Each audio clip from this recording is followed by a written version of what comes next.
Bonjour à tous en cette belle matinée de dimanche. Le soleil est dans les cœurs.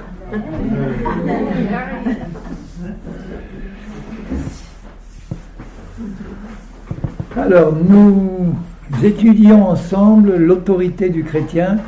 Pourquoi l'autorité du chrétien? Parce que nous sommes dans une guerre spirituelle contre, non pas des hommes, mais des autorités, Satan et tous ces démons qui contrôlent le monde qui nous entoure, qui nous contrôlaient avant, qui essayent encore de nous contrôler s'ils le peuvent, et nous avons besoin d'exercer l'autorité que Dieu nous a donnée pour pouvoir résister à l'ennemi, pour pouvoir éliminer les actions de la chair en nous et apprendre à marcher par l'esprit et manifester la nouvelle nature que Dieu nous a donnée, qui ne doit pas rester enfermée dans sa coquille.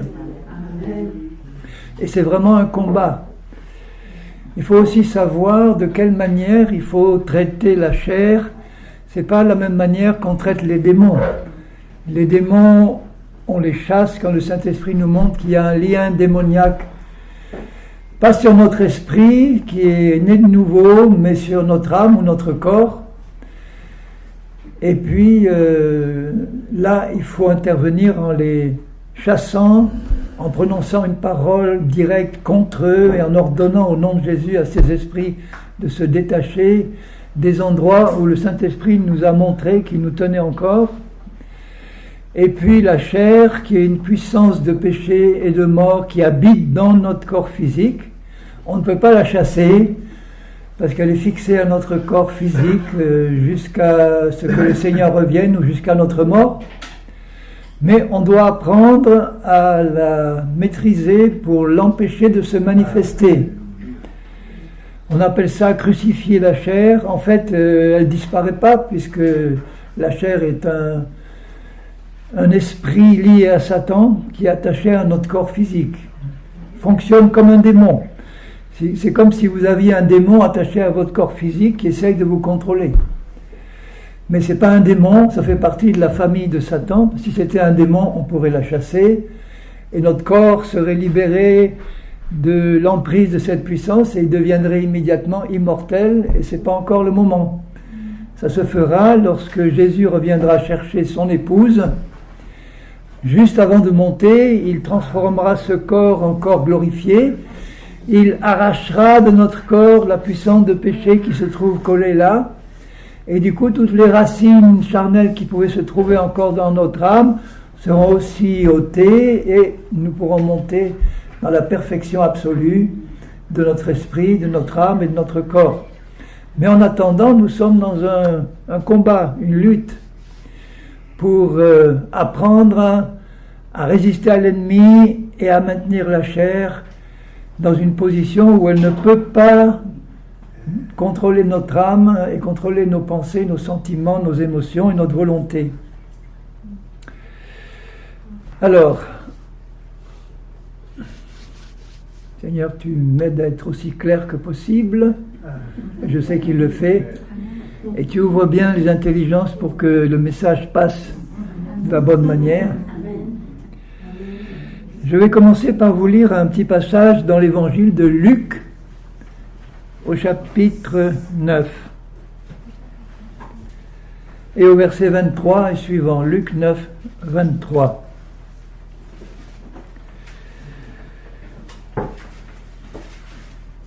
C'est Jésus qui parle. Puis il dit à tous, dans Matthieu, le même passage dit, il dit à ses disciples. Donc en fait, il parle à ses disciples, mais il dit aussi à tous les hommes qui veulent le suivre. Il dit à tous, si quelqu'un veut venir après moi, donc si quelqu'un veut me suivre, et les premiers qui doivent le suivre, ce sont ses disciples, ceux qui ont eu le cœur touché, qui se sont repentis, qui l'ont reconnu comme leur sauveur et leur Seigneur. Ils se sont convertis à Jésus, mais il ne faut pas qu'ils restent convertis simplement, il faut qu'ils deviennent disciples, qui suivent les instructions du Maître et qui marchent à sa suite. Donc si quelqu'un veut venir après moi, qu'il renonce à lui-même, qui se charge chaque jour de sa croix et qui me suive. Quelquefois on parle de la mort à soi-même. C'est un terme qui n'existe pas dans la Bible. Ça n'existe pas dans le Nouveau Testament. Il ne parle pas de mort à soi-même. Il parle de renoncement à soi-même. Enfin, le résultat doit être le même, mais c'est pas quand même tout à fait la même chose. Parce que si on parle de mort à soi-même, d'abord il faut savoir de quel soi on parle, de quel moi on parle. Ça peut pas être le nouveau moi que le Seigneur nous a donné dans notre esprit régénéré, évidemment. Donc, c'est pas que nous ayons plusieurs personnalités en même temps, mais nous avons une seule vraie personne qui est notre esprit régénéré. Notre être intérieur, l'homme et la femme intérieure, spirituelle, que Dieu a recréé au moment de la conversion. Cet esprit-là, on ne le voit pas, on ne le sent pas, on a la possibilité de savoir qu'il est là et de connaître sa nature en étudiant la parole, notamment les épîtres de Paul, où il parle beaucoup de l'homme nouveau, de la femme nouvelle, créée à l'image de Dieu, dans une justice et une sainteté que produit la vérité. C'est notre être véritable. Mais il est caché dans une enveloppe à l'intérieur de l'âme et du corps. Et notre âme, je le répète, c'est notre personnalité consciente, dont nous sommes conscients avec trois domaines bien précis: l'intellect, les pensées, les raisonnements, les doctrines, toutes les pensées qu'on organise en nous, le cœur, ou la partie de l'âme qui contient les émotions, les désirs, tout ce qui est émotionnel, la partie qui s'appelle le cœur, où il y a les sentiments, les émotions. La foi agit dans le cœur aussi, la capacité de croire. Et puis l'autre domaine qui est la volonté, les décisions que nous prenons. Donc ces trois parties-là, intellect, pensée, émotion, volonté, caractérisent notre personnalité propre dont nous sommes conscients. Mais notre esprit, qui est une personne complète et vivante, a aussi des pensées, des sentiments et une volonté qui sont exactement les mêmes que ceux de Jésus. Notre esprit a la pensée de Christ, notre esprit a la volonté de Christ, de faire la volonté du Père. Notre esprit a des sentiments qui sont les sentiments de Christ, amour, joie, paix. Et la chair qui est dans nos membres, elle a aussi des pensées, des sentiments et une volonté. Alors je vais vous le lire, par exemple, je reviendrai à Luc, mais je vais lire dans Éphésiens chapitre 2, et ensuite Galates chapitre 5, Éphésiens 2, verset 1er, vous qui étiez morts spirituels, dans la mort, on vivait, mais dans la mort spirituelle, contrôlée par Satan. Vous qui étiez morts par vos offenses et par vos péchés, dans lesquels vous marchiez autrefois, selon le train de ce monde, selon le prince de la puissance de l'air, donc Satan, de l'esprit qui agit maintenant dans les fils de la rébellion. Cet esprit, c'est pas un démon, c'est la chair, qui est reliée à Satan comme les démons sont reliés à lui. Les démons sont des personnes, des personnalités spirituelles qui ont une individualité, une volonté et qui font partie de l'armée de Satan.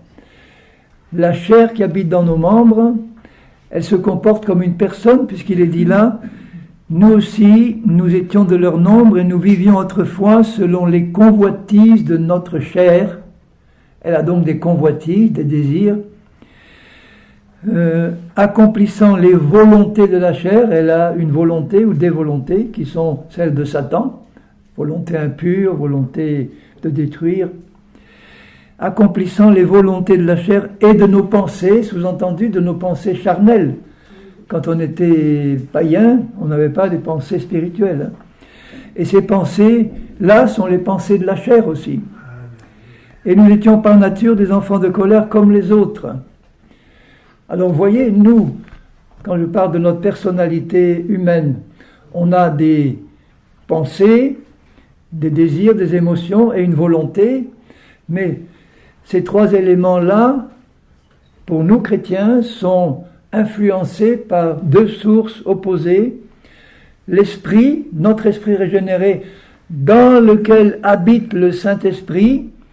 Donc notre esprit, c'est pas la même chose que le Saint-Esprit, c'est deux entités différentes, distinctes, mais unies. Notre esprit a la même nature sainte que le Saint-Esprit, il a les mêmes pensées, les mêmes désirs, les émotions que le Saint-Esprit, et notre esprit et le Saint-Esprit essayent de faire descendre au niveau de notre âme les pensées, les sentiments, les émotions de Christ, qui sont aussi les pensées, les sentiments et les émotions de notre esprit. Au niveau de notre âme, nous pouvons donc recevoir, venant d'en haut ou du plus profond, des pensées d'amour, des pensées de Christ, des pensées, toutes les bonnes pensées qui viennent de Dieu et qui sont pures, qui sont saintes. Inversement, de la chair qui habite dans notre corps physique, elle essaye de pénétrer au niveau de notre être conscient pour faire entrer dans notre âme les pensées qui viennent d'elle, les sentiments qui viennent d'elle et les volontés qui viennent d'elle, de manière à essayer de nous contrôler, parce que la chair sait que si elle arrive à faire rentrer dans notre âme ses pensées, ses sentiments, sa volonté, eh bien immédiatement c'est Satan qui va prendre le contrôle de notre âme, parce que ces pensées, ces sentiments et cette volonté sont celles de Satan. Et il y a donc une lutte entre l'esprit et la chair, ou entre Dieu et Satan, au niveau de notre âme, pour prendre le contrôle de notre âme et nous diriger. La différence entre Dieu et Satan, c'est que Satan travaille par soit la force, la contrainte, la manipulation, ou par la séduction, alors que Dieu travaille avec amour pour nous convaincre, pour nous révéler la vérité, pour nous faire comprendre, nous faire accepter, nous conduire gentiment par l'esprit avec amour, jamais en nous forçant, jamais en nous contraignant, mais toujours en nous convainquant et en nous donnant des convictions, en gardant notre liberté intacte, parce que Dieu ne veut dominer ni contrôler personne de force. Et donc il faut qu'on apprenne à distinguer au niveau de notre être conscient ces deux influences-là, apprendre à ouvrir notre âme à tout ce qui vient d'en haut et à fermer notre âme à tout ce qui vient d'en bas. Et dans ce travail-là, nous sommes aidés par le Saint-Esprit, évidemment, et par le Seigneur lui-même, par le Père, le Fils et l'Esprit, qui nous demande de collaborer avec lui intelligemment. Et comment il va nous demander de collaborer? En nous aidant à étudier la parole de Dieu, à la méditer. Le Saint-Esprit qui habite en nous veut nous révéler la vérité de la parole, les bonnes interprétations de la parole. La chair, de son côté, elle travaille pour nous donner de mauvaises interprétations de la parole qui vont dans son sens, évidemment.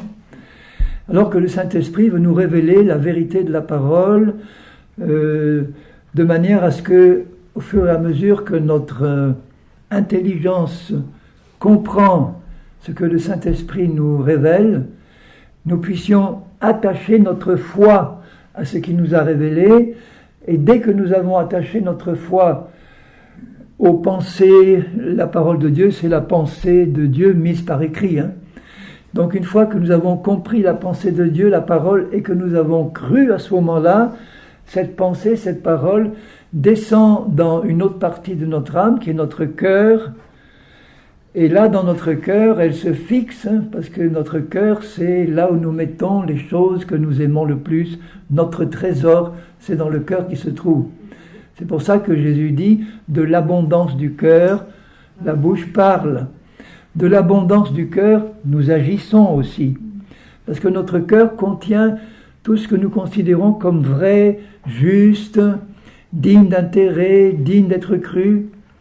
Et je le répète, c'est pour ça que Satan est un maître pour nous faire présenter des pensées qui sont aussi proche que possible de la Bible, mais avec des déformations, des mensonges, parce qu'il sait que si nous acceptons ses pensées à lui, ses interprétations à lui, et que nous les considérons comme bonnes, que nous les croyons, elles vont se fixer dans notre cœur, et là, de notre cœur, il va pouvoir contrôler nos paroles, nos gestes, nos actions, parce que c'est de l'abondance du cœur que nous parlons et que nous agissons. C'est pour ça que Jésus a dit aussi, vous vous rappelez ce qu'il dit, l'homme bon tire du bon trésor de son cœur de bonnes choses, des bonnes paroles, des bonnes actions, et on peut aussi tirer de notre cœur un mauvais trésor, et dans notre cœur il y a encore un mélange entre des choses qu'on a crues et qui viennent vraiment de la révélation du Saint-Esprit, et encore des mensonges qui viennent des choses qu'on a crues, mais qui n'étaient pas la vérité de Dieu. Et au fur et à mesure que nous progressons dans l'étude de la parole, dans les révélations que nous donne le Saint-Esprit, dans la prière, dans la méditation de la Bible, et que nous y attachons, il est important d'attacher notre foi aux choses que nous avons comprises, pas seulement de les garder dans une case intellectuelle où on a compris, mais on n'y croit pas en fait, on n'attache pas la foi à ces choses-là. Donc on attache la foi, on croit, ça descend dans le cœur, et notre cœur est de plus en plus libéré du mauvais trésor des mensonges pour être de plus en plus rempli du bon trésor de Dieu, de sa parole, de son esprit. Et ainsi nous progressons dans la sanctification et nous progressons dans le perfectionnement au niveau de notre âme. Notre âme devient de plus en plus pure, dégagée des mensonges de l'ennemi. Notre volonté devient de plus en plus au service de la volonté de Dieu et pas de celle de Satan. Et nos sentiments et nos émotions, c'est aussi un domaine très important parce que les sentiments et les émotions peuvent être très forts et même très violents parfois. Nous devons apprendre à contrôler ces choses, mais pas comme des yogis ou des psychologues apprennent à se contrôler eux-mêmes par un effort de volonté. C'est par la foi et par l'exercice d'une volonté qui est branchée sur la foi que nous pouvons amener notre volonté à nous soumettre à la volonté de Dieu. Je vais expliquer ça un peu plus, j'y reviendrai de manière à ce que ça devienne de plus en plus clair. Mais déjà maintenant, je pense que le tableau est assez clair, non ? Vous voyez bien que, en fait, le combat se situe au niveau de notre âme. Notre esprit n'a pas besoin de combattre, il est en Christ, il est dans les lieux célestes, il est scellé du Saint-Esprit, il baigne en permanence dans une atmosphère d'amour, de paix, de joie, dans la présence du Seigneur qui habite dans notre esprit. Notre esprit est en communion parfaite avec le Saint-Esprit. Donc là, au niveau de notre esprit, il n'y a pas de problème. C'est au niveau de notre âme, de notre personnalité consciente, que là, le combat, et que Dieu et Satan luttent chacun de leur côté, avec leurs moyens. Les moyens de Dieu sont infiniment plus puissants, mais Dieu attend que nous collaborions librement avec lui. Il ne va pas nous forcer à marcher par l'esprit, il ne va pas nous contraindre, contrairement à Satan. La méthode de Satan, c'est toujours l'intimidation, la séduction, la contrainte, la manipulation, la culpabilisation, enfin... C'est pour ça que nous, en tant que chrétiens, notamment au niveau des responsables et des pasteurs, on doit bien faire attention dans la manière dont nous nous occupons des brebis, de ne pas utiliser, même sans nous en rendre compte, les méthodes de Satan pour diriger le peuple de Dieu. Les méthodes de Satan, c'est toujours une espèce d'intimidation sournoise. On va culpabiliser les gens, on va essayer de les contraindre à faire ci, à ne pas faire ça, à leur faire peur, à les contrôler, à les dominer, à les priver en plus ou moins de leur liberté. Ça, c'est la méthode de Satan. Les pasteurs qui font ça, sans s'en rendre compte, ils sont des serviteurs de Satan. Parce qu'ils emploient les méthodes de Satan, de manipulation, de contrôle subtil, d'intimidation. Je connais des églises où les pasteurs, alors bon, certains le font peut-être sans s'en rendre compte, parce qu'ils pensent que c'est des méthodes efficaces pour tenir les chrétiens.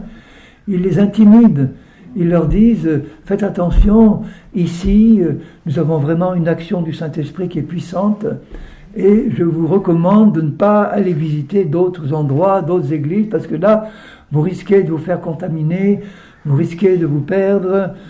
Surtout faites bien attention et restez fidèles, parce qu'il est écrit n'abandonnez pas vos assemblées, etc., etc. Bon, ça c'est une manière de manipuler, de contrôler qui est satanique, hein, sous un aspect très évangélique, hein. Parce qu'en fait il ne dit pas, Hébreu ne dit pas n'abandonnez pas vos assemblées, il dit n'abandonnez pas le fait de vous rassembler, ne restez pas seul dans votre coin, c'est pas pareil, hein. Et on ne doit pas se substituer à l'action du Saint-Esprit qui, lui, désire nous faire marcher dans une liberté et une dépendance complète de lui et pas des hommes. Toutes les dénominations qui existent ont commencé par un homme qui avait un vrai appel de Dieu, comme Luther par exemple. Il avait un vrai appel de Dieu, il a compris des choses qui lui ont permis de se dégager du système catholique. Il a compris ce que c'était que le salut par la foi en Jésus seul et en sa parole, mais il était loin d'avoir été éclairé sur l'ensemble de la vérité, et du coup il a eu tendance, de par sa personnalité et son charisme très puissant, à finalement organiser une église luthérienne qui est devenue dépendante de lui, et qui a continué à recevoir les révélations qu'il avait reçues, sans aller beaucoup plus loin que ce qu'il avait reçu, parce que ça venait d'un homme de Dieu puissant, qui a eu affaire à des combats terribles à son époque, et que Dieu avait gardé et protégé, mais à la fin de sa vie, il disait finalement j'ai quitté une église et j'ai créé une autre église, une autre dénomination, qui ressemble à l'église catholique, avec un pape, lui, avec des soupapes,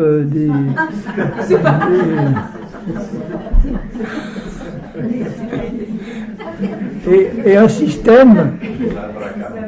système finalement qui ressemblait en mieux, en meilleur à l'ancien système, d'où après des luthériens ont compris qu'il y avait d'autres aspects qui n'étaient pas bons dans la doctrine luthérienne ou pas complets, qui sont sortis sous l'impulsion d'un homme ou de quelques hommes spirituels qui ont dit non, c'est pas assez évangélique, c'est pas assez donc on va organiser quelque chose de meilleur. Mais au lieu de laisser le Saint-Esprit conduire, ils ont commencé à organiser leur propre système, qui finalement a fini par se fossiliser aussi à un niveau un peu plus proche de la Bible. Et puis de là sont sortis encore d'autres réformateurs, les baptistes par exemple, qui ont compris que le baptême c'était vraiment un baptême d'adulte par immersion, mais ils n'ont pas eux-mêmes compris un certain nombre d'autres révélations, le baptême de l'esprit, la guérison. Donc sont sortis de là des pentecôtistes qui ont reçu de nouvelles révélations, mais à chaque fois ils ont eu tendance à recréer un système nouveau, contrôlé par des hommes. Alors au niveau maintenant d'une dénomination, il y a une équipe là, alors appelons-les superintendants, surintendants, secrétaire général en chef, bon, et puis une équipe pyramidale, et ensuite on adhère à un mouvement, on adhère à ci, à ça, une fédération, bon. Il n'y a pas que des mauvais aspects, mais en fait le plus mauvais aspect c'est qu'on continue à perpétuer un système qui est sous le contrôle de l'homme et plus sous le contrôle du Saint-Esprit. Alors, à certains moments, le diable est venu me tenter, il y a des années, je vous dirais, parce qu'il n'essaye plus maintenant, de me dire tu as compris la révélation de Paul, et c'est rare, il n'y en a pas beaucoup qui l'ont comprise, donc ça serait peut-être intéressant que tu organises un mouvement, le mouvement des marcheurs par l'esprit, par exemple.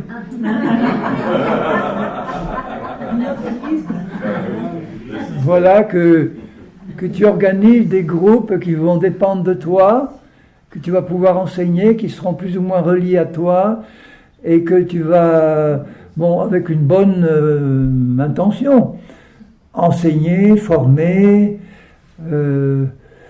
mais finalement j'ai compris vite que ça serait presque recréer une nouvelle dénomination, hein, peut-être un peu moins contraignante que les autres, mais qui dépendrait d'un homme, de son contrôle plus ou moins léger, mais quand même.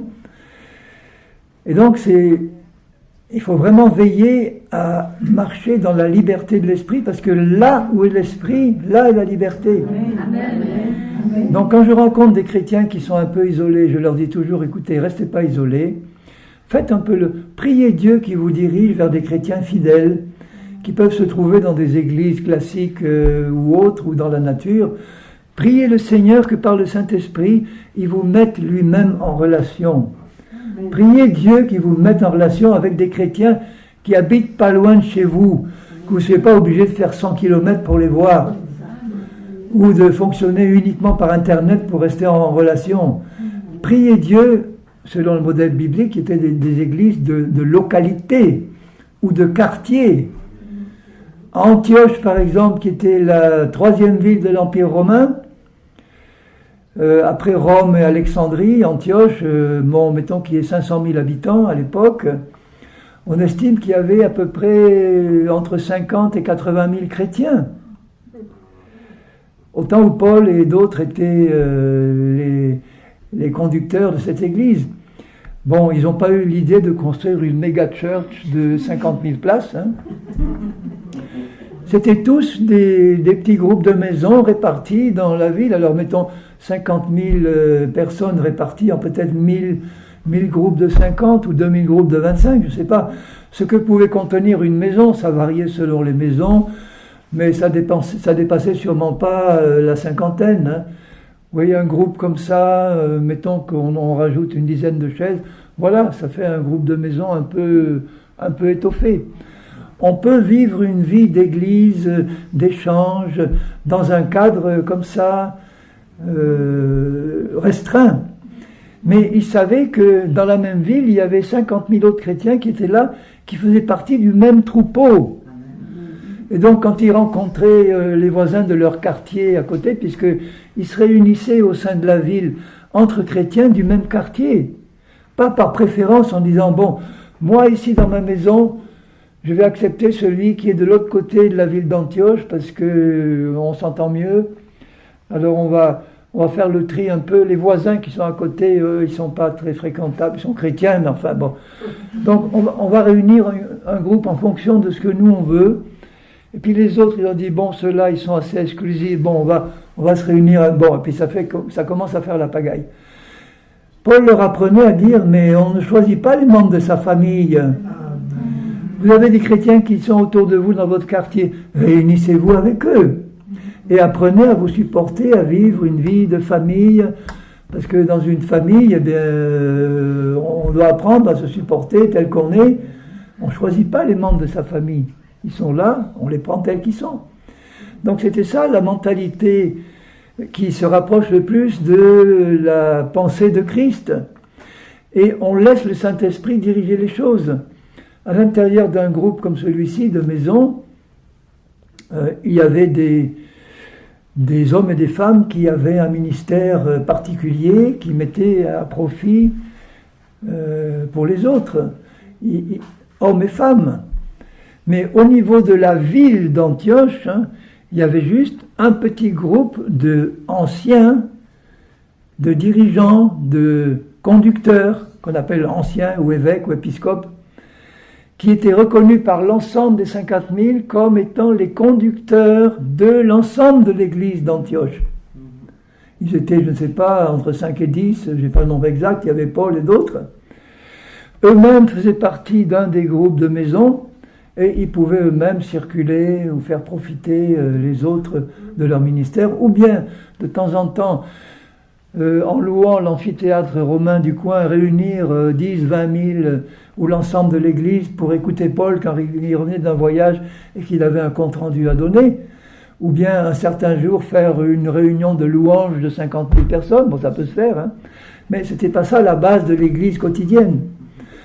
On peut réunir l'ensemble des chrétiens pour leur donner un enseignement ou des consignes ou louer le Seigneur ensemble, mais l'essentiel de la vie de l'église se passait au niveau du petit groupe de quartier ou de maison qui réunissait les voisins chrétiens.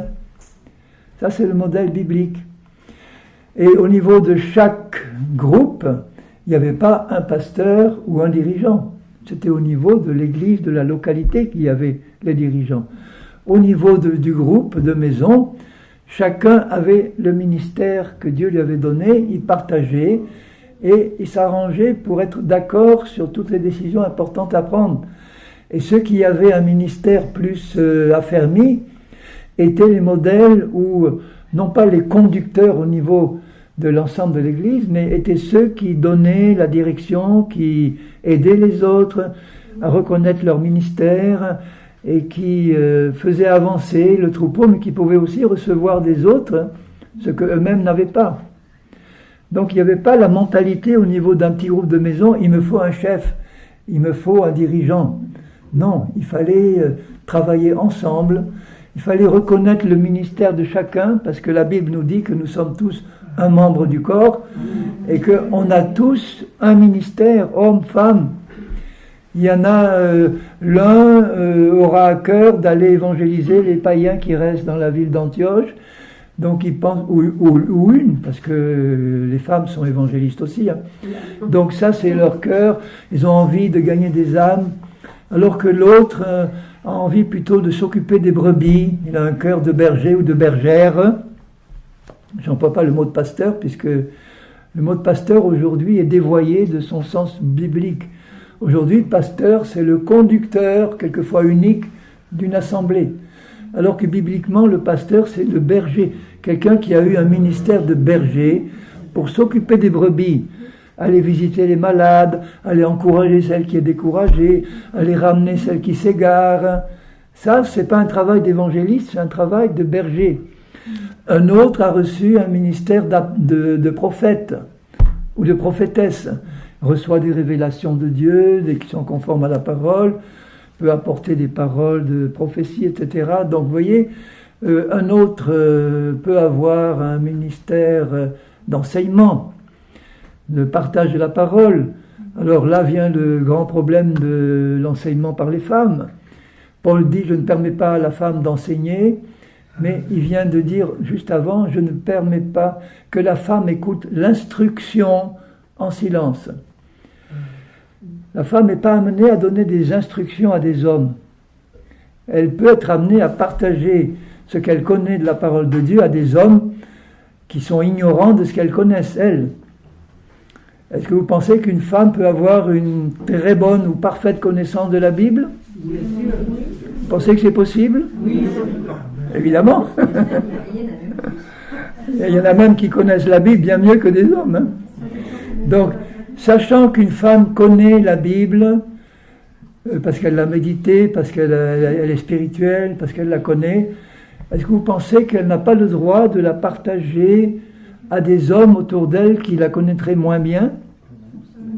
Il faut voir de quelle manière elle doit le faire. Hein. Je ne pense pas qu'il soit biblique au niveau d'une assemblée de reconnaître à une femme une position officielle de docteur qui pourrait être amenée à ce moment donner des instructions aux hommes et aux femmes qui sont là. Mais elle peut être amenée à expliquer aux autres ce qu'elle a compris de la parole de Dieu, s'il est vrai, et tout le monde peut le reconnaître, qu'elle a des révélations de la Bible que beaucoup n'ont pas, elle a une compréhension de la Bible que beaucoup n'ont pas.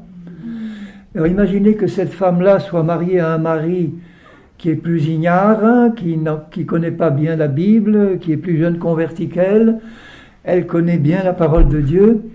Qu'est-ce qu'une épouse comme ça peut être amenée à faire vis-à-vis de son mari? Est-ce qu'elle a le droit de partager avec lui les connaissances qu'elle a de la Bible? Oui ou non? Le devoir, oui. Mais... Donc, elle va faire un travail d'enseignement. Alors, comment expliquer que Pierre dit, je ne permets pas à la femme... Paul dit, je ne permets pas à la femme d'enseigner. Moi, je comprends ça dans le contexte. Il vient de dire, je ne permets pas que la femme écoute l'instruction en silence. Je ne permets pas à la femme d'enseigner ni de prendre autorité sur l'homme. Donc, je vois ça d'une manière différente que la plupart des gens qui le prennent de façon légaliste. C'est-à-dire que Dieu ne permet pas à la femme d'enseigner comme un homme enseigne, avec autorité en donnant des instructions, mais il permet à la femme de partager la connaissance qu'elle a à des femmes ou à des hommes ou à des enfants, de manière féminine, dans la soumission à l'autorité de l'homme ou des conducteurs, mais sans se priver de la possibilité que Dieu lui donne de partager les connaissances qu'elle a autour d'elle. C'est clair ? Oui. Bon. Donc voilà le modèle que je vois moi dans la Bible, du fonctionnement de l'Église de Jésus-Christ, dans la liberté de l'esprit, parce que là où est l'esprit, là est la liberté. Et en tant qu'enseignant, j'ai à cœur de ne pas rendre les brebis du Seigneur dépendantes de moi en tant qu'enseignant. Mais au contraire, j'ai le souci de les enseigner dans le but d'augmenter leur liberté spirituelle, de manière à ce qu'elles puissent dépendre directement du Saint-Esprit en eux, qui est le seul vrai enseignant. De leur apprendre à se laisser enseigner et diriger directement par le Saint-Esprit. Donc moi, mon rôle devient de plus en plus, en tant que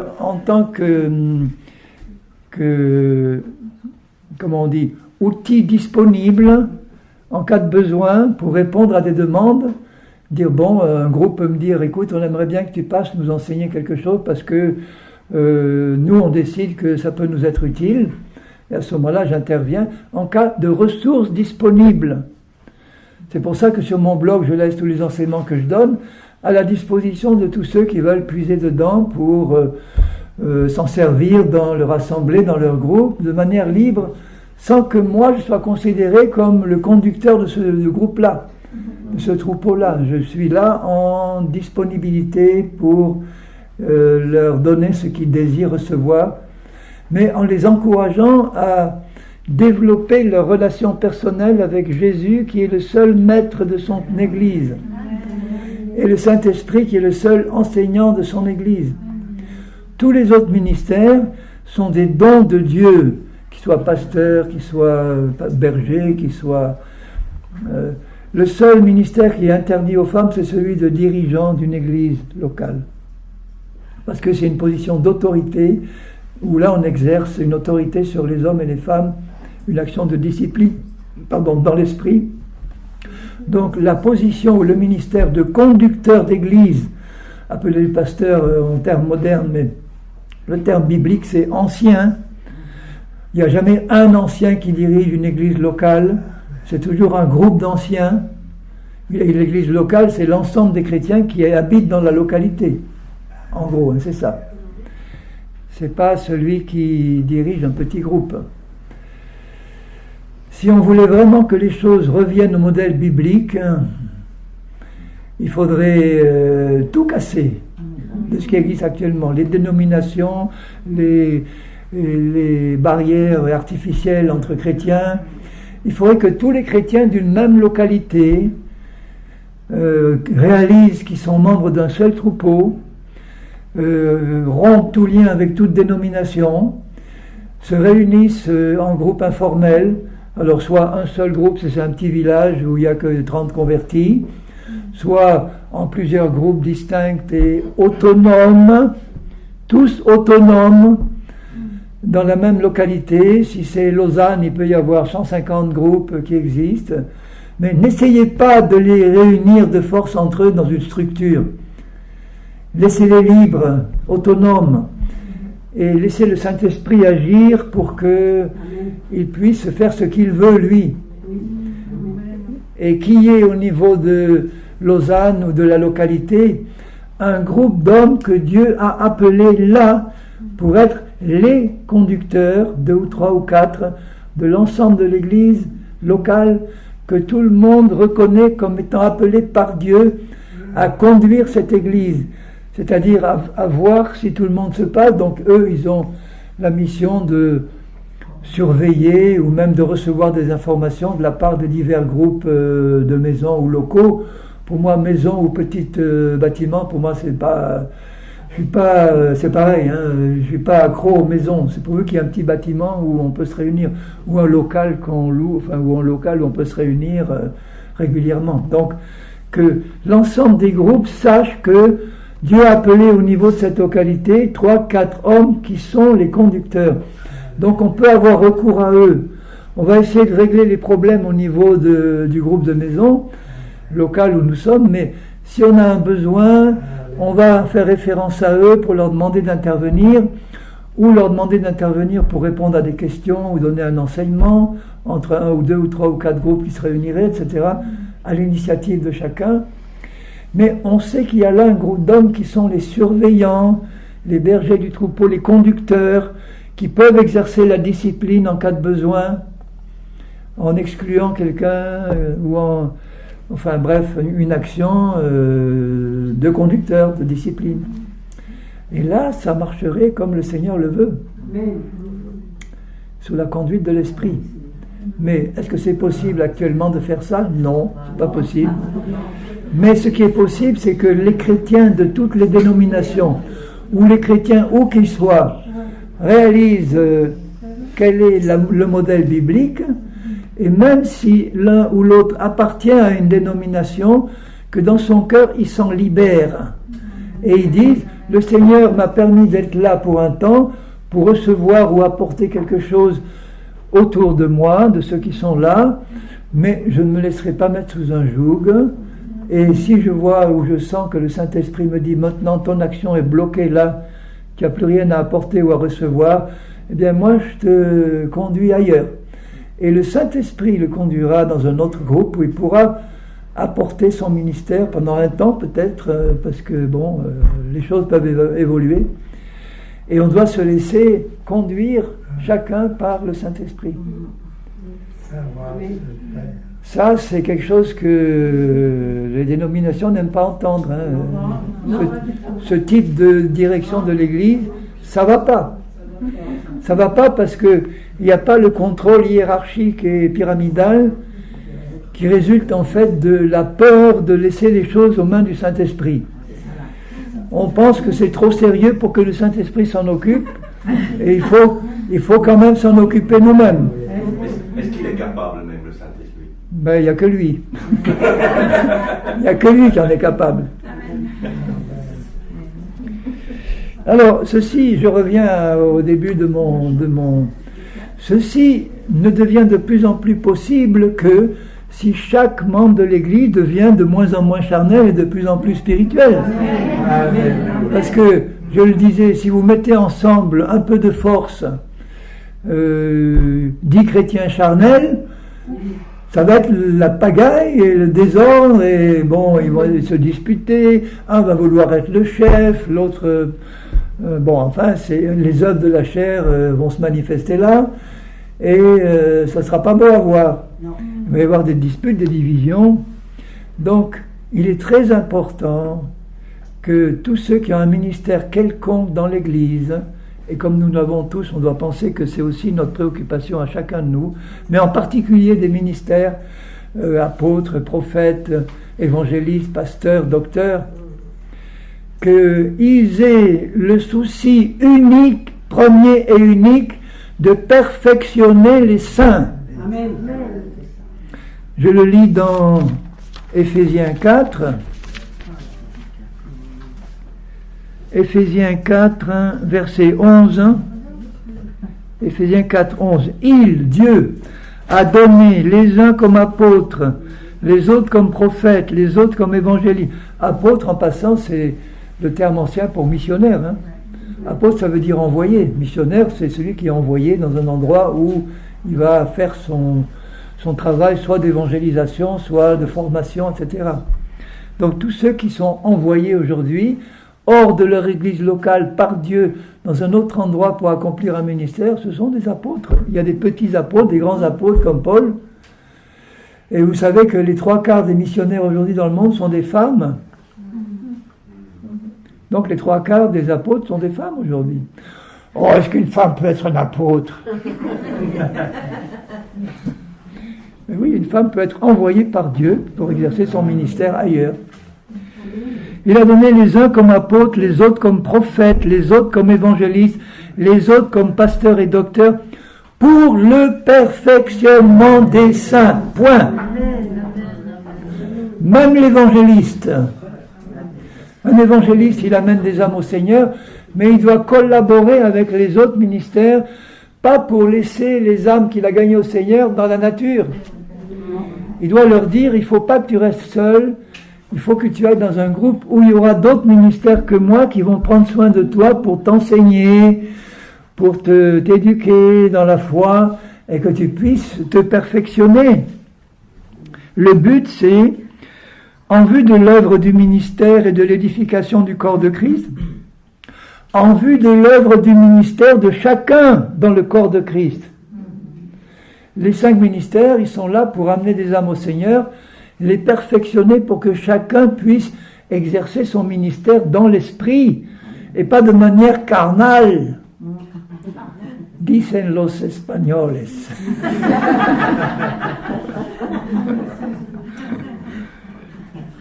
Car la carne, c'est la viande, hein?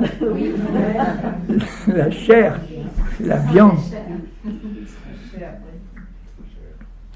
Jusqu'à ce que nous soyons tous parvenus, tous, à l'unité de la foi, comme la foi, c'est la foi dans la parole de Dieu.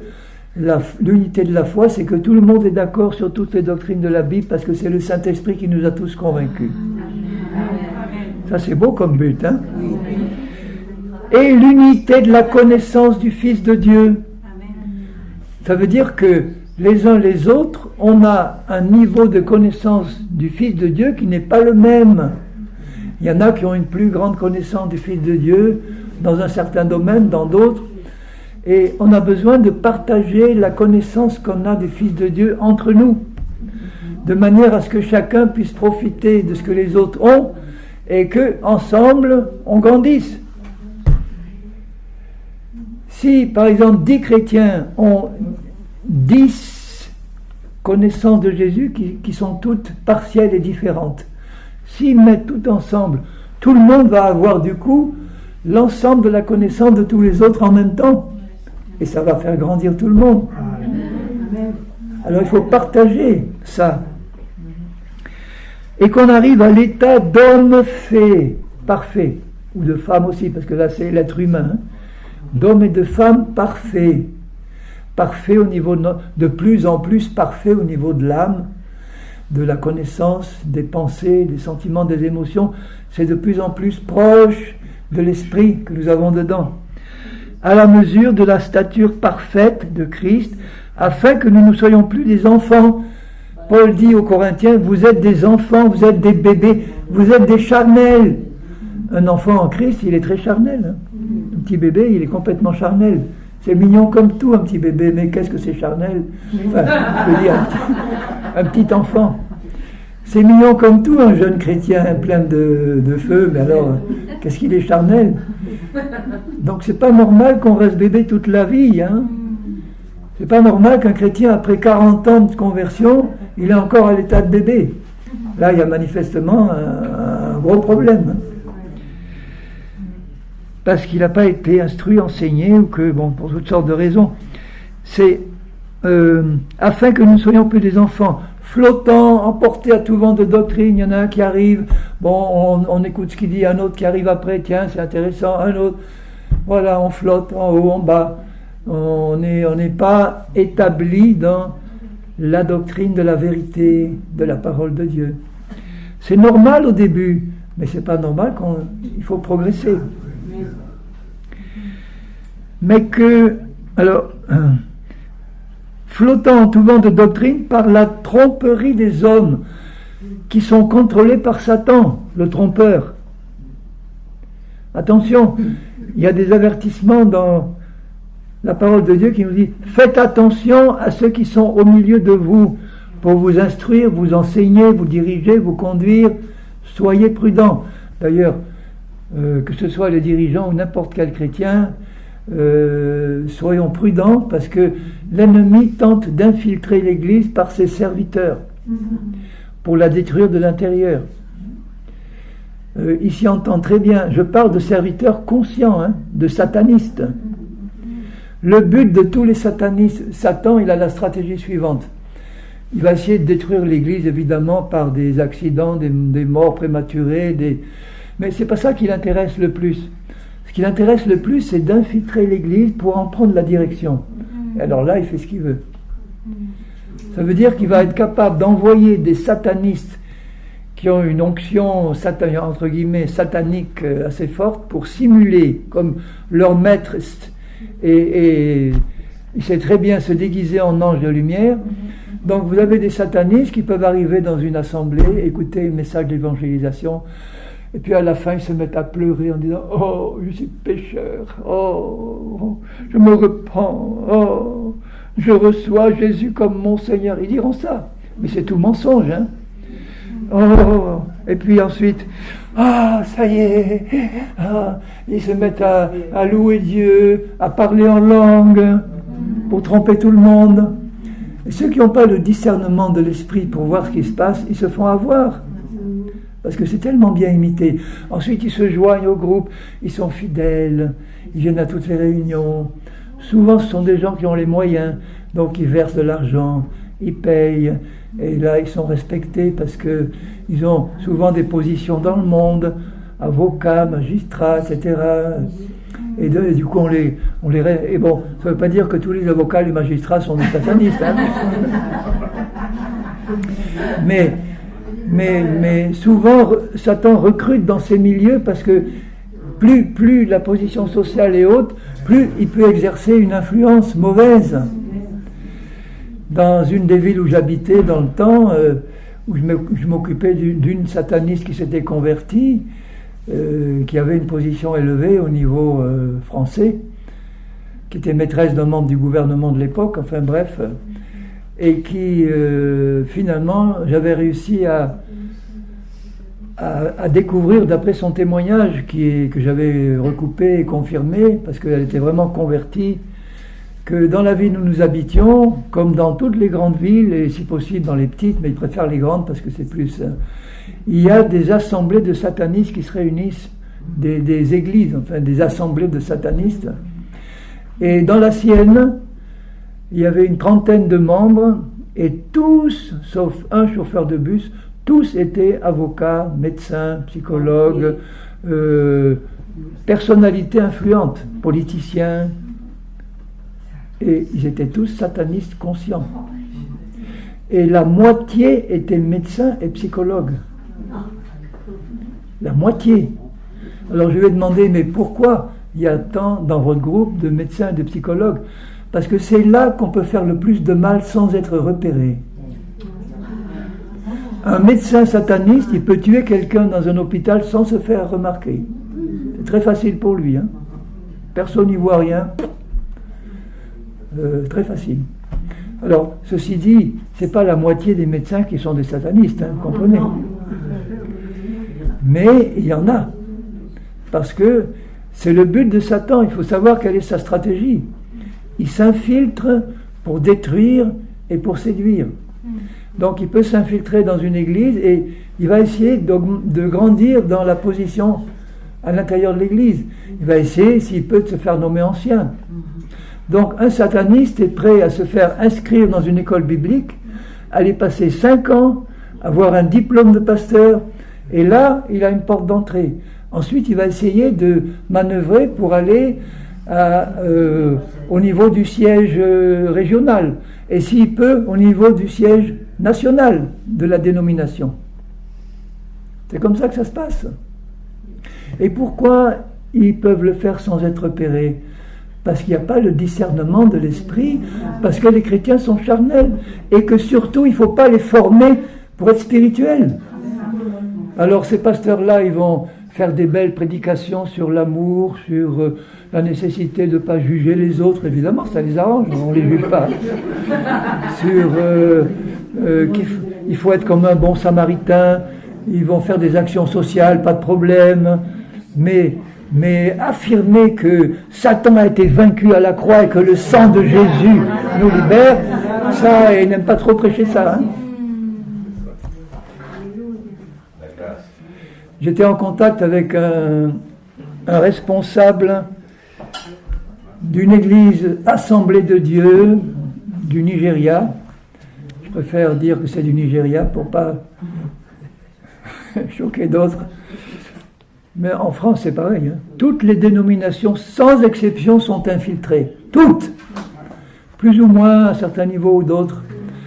il avait réussi à infiltrer donc cette assemblée de Dieu, et dans son témoignage, donc j'étais en relation avec lui, je ne le connaissais pas personnellement, mais j'ai pu publier son témoignage. Il disait moi j'étais capable d'assister à une réunion où on parlait du sang de Jésus, où on chantait sur le sang de Jésus, parce que avec mon onction et mon discernement satanique, je voyais dans l'Église les 3/4 des membres qui étaient dans le péché ou dans la chair ou dans le compromis. Donc il y avait beaucoup de bruit, mais pas vraiment de présence réelle du Seigneur. Et donc ils pouvaient tenir là. Et donc vous voyez, ils n'ont surtout pas intérêt à développer la spiritualité des chrétiens, parce que là, ils se feraient repérer tout de suite. Hein. Donc faisons des choses qui ne sont pas dangereuses pour eux, des grandes réunions de louanges, c'est pas gênant, hein. On va faire 24 heures de louanges, oui, allez-y, ça, c'est pas... Et quand les moments où l'onction devenait réelle, il partait un peu aux toilettes, il attendait que ça passe et il revenait. Parce que l'onction et la présence de Dieu n'est pas toujours la même, hein. Dieu est présent toujours de la même manière, mais la manifestation de la présence de Dieu n'est pas toujours la même. Et pour qu'elle soit la même, il faut qu'il y ait des chrétiens spirituels là. Je me rappelle avoir connu, parce que je connaissais la sœur qui me l'a raconté personnellement, qui avait eu, une sœur américaine, qui avait eu à amener au Seigneur une grande sorcière de son pays. Et cette sorcière-là avait donné son témoignage en disant que Satan lui demandait d'infiltrer les églises, et elle en avait détruite, comme ça, détruite, à elle seule, entre 60 et 70, enfin bon, quelque chose. En introduisant, en créant la zizanie, en faisant tomber les chrétiens dans le péché, en les tentant, en faisant toutes sortes de choses qui faisaient tomber l'église ou qui la détruisaient. Et un jour, Satan lui dit, tu vas t'introduire dans cette église-là, parce qu'ils osent proclamer que j'ai été vaincu, ils osent dire que j'ai été dépouillé de toute ma puissance, ça ne me plaît pas du tout, donc tu vas t'introduire et faire comme d'habitude. C'était une toute petite église, charismatique, et elle disait dans son témoignage que la première fois qu'elle s'est approchée de la porte, elle n'a même pas pu rentrer à l'intérieur. Elle était bloquée à l'extérieur de l'église parce que l'onction et la présence de Dieu là étaient réelles. Mais comme elle était harcelée par Satan et que l'onction et la présence ne sont pas toujours la même dans une église, elle a réussi finalement à y entrer, à se mettre derrière.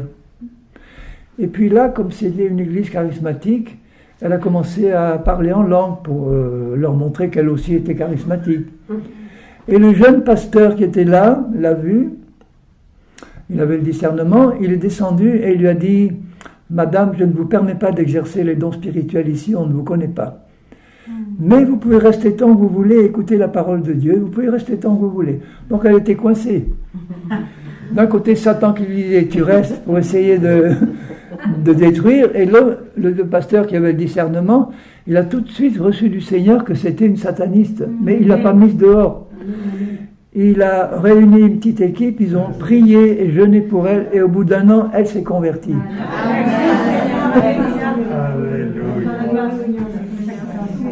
Mais vous voyez, pourquoi elle n'a pas pu faire? Parce qu'elle avait affaire à un groupe spirituel, avec un pasteur spirituel, qui avait le discernement, qui ne s'est pas laissé séduire, pas laissé avoir, et qui avait l'amour pour cette âme, et qui l'a pas mise dehors, mais qui ont prié, intercédé pour qu'elle se tourne vers le Seigneur. Maintenant, lisez avec moi dans Colossiens,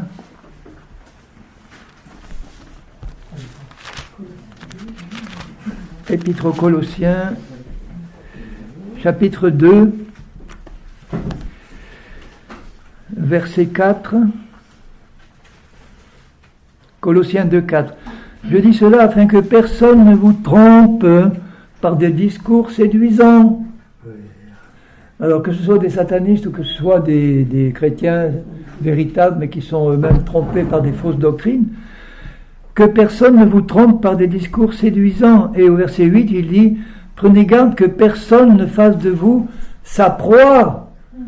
Un chrétien peut être la proie, peut être tenus, attrapés par quoi? Par la philosophie, donc des doctrines humaines, hein, ou la psychologie, je pourrais dire aussi la psychologie, ou la psychophilosophie, et par une vaine tromperie s'appuyant sur la tradition des hommes. Bon, la tradition des hommes, c'est tout ce que les hommes considèrent comme important, l'humanisme, les doctrines humanistes, tout ce qui est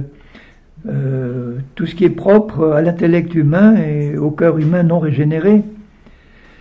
S'appuyant sur la tradition, sur les rudiments du monde, c'est-à-dire sur les principes élémentaires qui sont considérés comme importants par le monde, les valeurs du monde, et non sur Christ.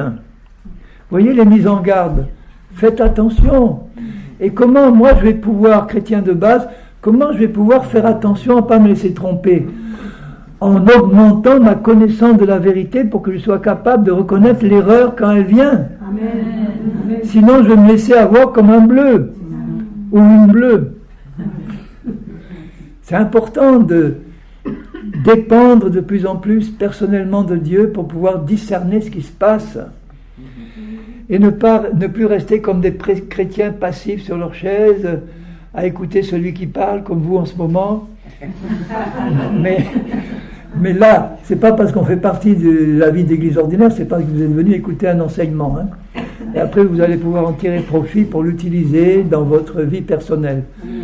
Donc ceux qui restent passifs, c'est qu'ils sont à longueur d'année sur une chaise à écouter des choses plus ou moins bonnes ou vivantes, mais qu'ils gobent sans discernement, parce qu'on ne les encourage pas à prendre leur autonomie et leur liberté.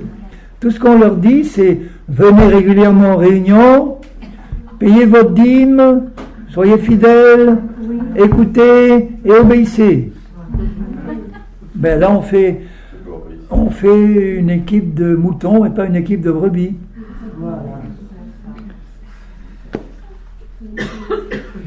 Mais ça implique du courage pour les pasteurs ou les conducteurs de dire, écoutez, moi ce que je cherche c'est à vous développer votre autonomie, développer vos capacités, reconnaître quel est le ministère que Dieu vous a donné, vous encourager à l'exercer, reconnaître qu'un jeune là qui est là, il a le feu pour gagner des âmes et lui dire, bon, tu vas peut-être faire des erreurs, mais écoute, je t'encourage, je vais peut-être aller une fois ou deux avec toi, et puis après, vas-y, je te lâche la bride sur l'épaule et puis tu vas gagner des âmes. Et puis voilà, et c'est comme ça qu'il va grandir. Je ne vais pas avoir peur de le dire, oh, il est encore trop jeune, il faut attendre 25 ans pour qu'il soit bien formé, et après on va le lâcher dans la nature. Non. C'est en apprenant, c'est en faisant des erreurs, et sur le tas qu'on apprend. On apprend en faisant des erreurs, hein. Et en faisant confiance à Dieu qui va avec nous au travail. Alors, un autre passage que je voudrais commenter, c'est dans Romains chapitre 12. Romains 12.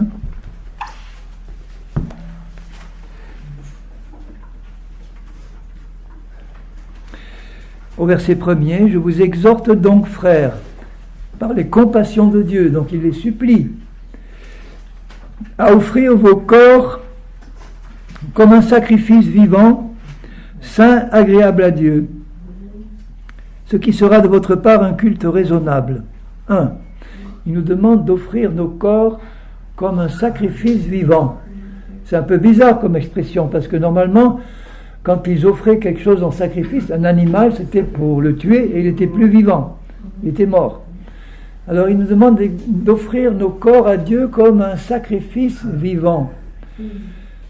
Ça veut dire que notre corps va rester vivant, mais on va mettre à mort tout ce qui dans notre corps doit être mis à mort.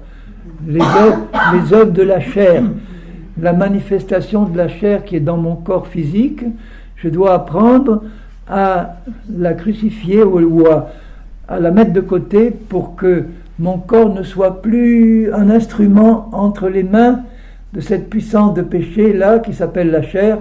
Je dois apprendre à déconnecter mon corps de la puissance de péché qui est collée à lui. Je vous expliquerai comment.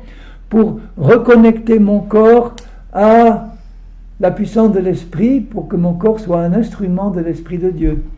Heureusement que mon corps peut être un instrument, Pour ça, il faut que je le déconnecte de la chair. C'est ça, offrir à Dieu son corps comme un sacrifice vivant. Ensuite, ne vous conformez pas au siècle présent, mais soyez transformés par le renouvellement de l'intelligence, de vos pensées, de vos raisonnements, afin que vous discerniez quelle est la volonté de Dieu, parce que mon intelligence a été transformée, renouvelée par mon étude de la parole de Dieu et ma méditation de la parole de Dieu. La pensée de Dieu devient de plus en plus la pensée de mon intelligence. Et mon intelligence se purifie, se renouvelle. À ce moment-là, elle est capable de discerner la volonté de Dieu et d'obéir conformément à la volonté de Dieu, ce qui est bon, agréable et parfait. Je dis par la grâce qui m'a été donnée, je dis à chacun de vous de ne pas avoir lui-même de trop. Bon, ça on l'a vu hier. Maintenant, je vais rattacher ça à ce qu'il dit dans 2 Corinthiens au chapitre 10. 2 Corinthiens 10, il développe un peu la même idée, parce que c'est pas seulement nos pensées. Rappelez-vous que dans notre âme, il y a nos pensées, nos sentiments et la volonté, en gros. Les 3 parties doivent être renouvelées. Là, il parle du renouvellement des pensées, mais il y a aussi le renouvellement des sentiments, des émotions. Un sentiment de jalousie, par exemple, je dois reconnaître que ça ne vient pas du Seigneur, ni de ma nouvelle nature, ça vient de la chair. Un sentiment de haine, d'amertume, d'animosité, de tristesse, selon la chair, de dépression, de découragement. Tout ça, c'est des sentiments qui ont besoin d'être renouvelés. Et alors, c'est peut-être plus difficile pour les sentiments parce qu'ils exercent une emprise qui peut être très forte sur nous dans notre âme. Un sentiment de haine contre quelqu'un, ça peut durer depuis des années, c'est là incrusté, et puis on ne peut pas dire à cette personne « Allez, fais un effort pour te dégager de ce sentiment de haine », il ne va pas y arriver. De même, si je dis à quelqu'un « Fais un effort pour renoncer à toi-même », il ne va pas y arriver parce qu'il ne sait pas ce que ça veut dire. Si vous ne connaissez pas la manière de renoncer à vous-même, comment vous allez pouvoir le faire? Imaginez les disciples à qui Jésus a dit, quand il était devant eux, « Si vous voulez me suivre, il faut renoncer à vous-même. » Alors moi, je suis un peu intelligent, je réfléchis à ce qu'il vient me dire. Mon maître m'a dit de renoncer à moi-même. Bon. Alors je réfléchis. S'il m'avait demandé de renoncer à ma fortune, je saurais ce que ça veut dire. Renonce à ta maison. Renonce à ta famille pour aller au Congo, être missionnaire, et ils ne veulent pas te suivre. Bon, c'est pas ça qu'ils me demandent. Enfin, supposons, là je pourrais comprendre. Je vais renoncer à quelque chose. Mais renoncer à moi. Réfléchis. Jean le Baptiste a dit, il faut que je diminue et qu'il augmente, le Seigneur. Alors bon, je vais diminuer, renoncer à moi, et jusqu'où? Jusqu'au bout. Alors je renonce à moi, je diminue jusqu'à ce qu'il ne reste plus un tout petit peu de moi. Ah mais il en reste encore.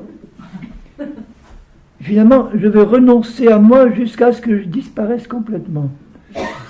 Et moi, où est-ce que je deviens alors? Qu'est-ce que je deviens? Et moi. Donc, il faut que je comprenne ce que ça veut dire. Renoncer à moi. Je ne peux pas renoncer à moi tant que je n'ai pas compris comment le faire. Alors ça, c'est un petit secret que je vais vous partager avec vous tout à l'heure. Mais pour le moment, je vais finir de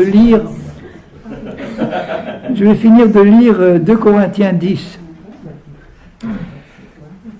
2 Corinthiens 10, 3. Si nous marchons dans la chair, alors là il dit dans ce corps physique. Si nous marchons dans ce corps physique, parce que selon le contexte, Paul, la chair concerne notre corps physique ou concerne la puissance de péché qui est collée à notre corps physique. Il appelle aussi la chair. Donc il faut voir selon le contexte ce que c'est.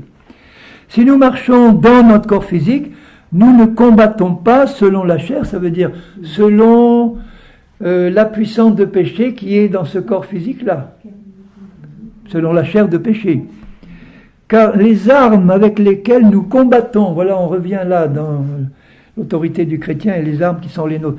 Les armes avec lesquelles nous devrions combattre, nous combattons, ne sont pas charnelles. La chair, elle a des armes pour combattre, ce sont les armes du monde. C'est la science et la médecine aussi, sont des armes charnelles. Elles ne sont pas inefficaces, elles font du bien aussi, mais ce n'est pas vraiment les armes spirituelles. Hein. Donc tout ce qui est armes charnelles n'est pas forcément démoniaque, hein. C'est des choses du monde, de la science. La science, se sert des sens humains, l'œil, l'oreille, l'ouïe, la vue, le toucher, pour observer la nature qui nous entoure, essayer de la comprendre et essayer d'en déterminer les lois de fonctionnement.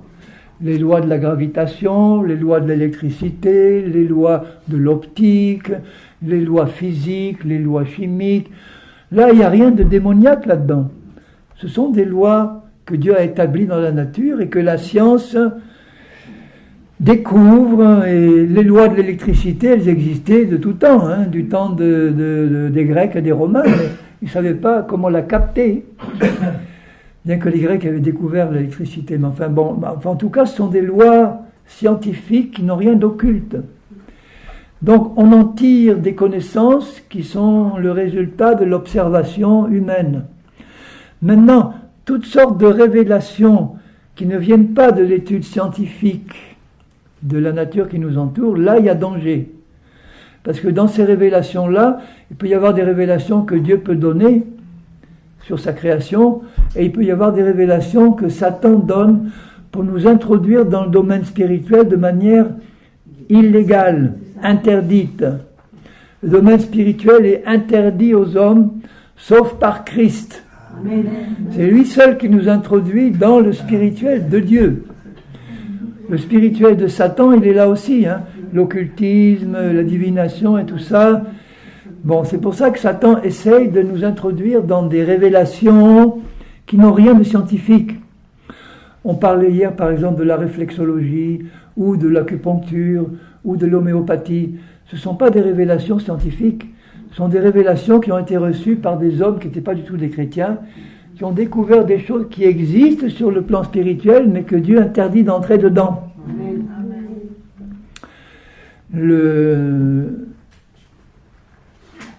Bon, puisqu'on parlait de réflexologie hier, la réflexologie, c'est par exemple, elle dit que dans la paume des mains ou sous les pieds, il y a des zones qui correspondent à des organes du corps.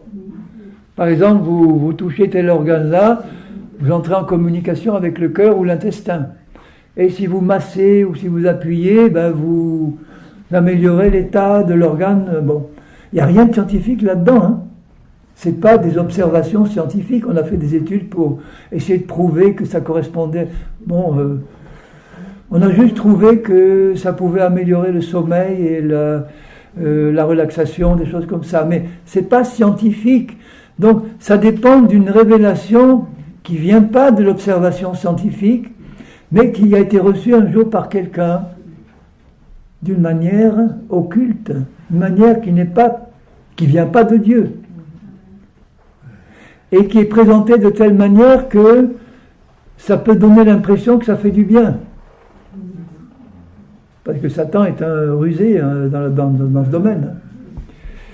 Alors je ne vais pas trop m'étendre là-dessus, mais ce que je veux dire, c'est ça. Les armes avec lesquelles nous combattons, verset 4, ne sont pas charnelles, mais elles sont puissantes par la vertu de Dieu pour renverser des forteresses. Qu'est-ce que c'est ces forteresses ? Il le dit, nous renversons les raisonnements. Alors, ça concerne les pensées, mais les pensées organisées en raisonnement, les pensées organisées en doctrine, les raisonnements et toute hauteur qui s'élève contre la connaissance de Dieu. C'est-à-dire tout système de pensée, tout système de doctrine qui serait contraire à la révélation de la Bible et qui à ce moment-là formerait une forteresse qui serait contre Dieu. Et nous amenons toute pensée captive à l'obéissance de Christ. Amen.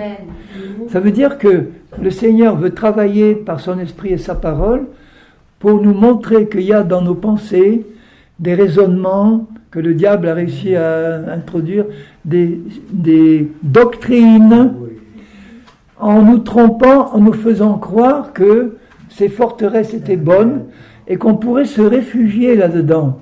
Parce qu'une forteresse, c'est fait pour se réfugier, pour résister à un ennemi ou se protéger contre un ennemi. Donc Satan a réussi à construire dans les pensées des chrétiens des forteresses dans lesquelles ils croient se réfugier dans cette doctrine-là pour résister à Satan, alors qu'en fait, ils sont en train de résister à Dieu par des forteresses que l'ennemi a construites. C'est subtil, hein? Oui, Et qu'on a reçu, et qu'on a hérité aussi. Qu'on a pu hériter. Qu'on a hérité de Oui, nos oui, parents, oui, qu'on a oui. hérité de nos De l'éducation, de la culture, de l'éducation. Tout ça, quand j'expliquais que notre âme, nos raisonnements, nos pensées, c'est le résultat d'un ensemble d'hérédité, d'éducation, de culture, d'enseignement, etc. Mais dans beaucoup d'églises chrétiennes, on construit dans les pensées des chrétiens des forteresses sataniques par des fausses doctrines dans lesquelles on vient se réfugier en croyant qu'on est bien protégé, alors qu'en fait, on est en train de se séparer de Dieu. C'est fort, hein? Et il nous demande d'amener donc toute pensée captive à l'obéissance de Christ. Ça veut dire qu'il va falloir qu'avec Jésus, je fasse un travail pour que j'apprenne déjà dans les pensées, les doctrines qui sont en moi déjà, que avec l'outil de la vérité et le Saint-Esprit, je reconnaisse petit à petit toutes ces pensées, ces doctrines, ces choses qu'on m'a apprises dans le passé qui étaient contraires à la parole de Dieu, pour raser ces forteresses-là par la vérité de la parole. Les raser, les raser, les raser. Et là, je vais pouvoir bâtir la tour forte dans laquelle je vais pouvoir me réfugier.